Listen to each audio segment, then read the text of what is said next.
examine the fundamental flaw of Nikorama is to look inwardly and try to determine how the curator really felt about the process. I can't say with certainty whether this was a daunting task or not, but either way, the whole philosophy of this thing was so messy. We as an audience don't know why this was made, or the full brainstorming process, or even how much passion was really poured into it. In a sense, that's quantifiable by the people who helped put it together. All we can do is go by what we see and make educated assumptions as to what went down. Now, looking inwardly, I can harken back to points where Enter was at his lowest, when he would come into videos downtrodden, wounded, negatively introspective, and drained by anything around him. Certain points itself being harder to listen to than others, but there was a quiet sense of push through that he'd given, even when he was telling us he was at his wit's end or right on the edge of something disastrous.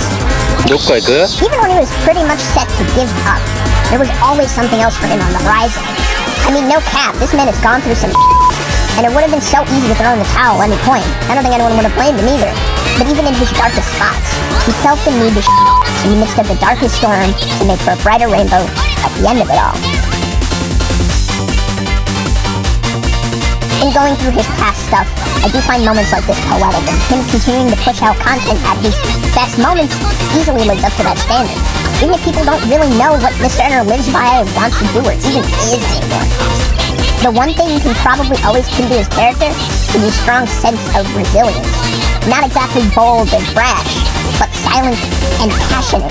He's passionate about continuing on, and he's passionate about doing what he thinks is right. Now, taking this whole event into account, Nikorama feels downright antithetical to the whole body of Enter. I have a sense that this wasn't made to just prioritize a bunch of fun reviews about Nickelodeon's lineup.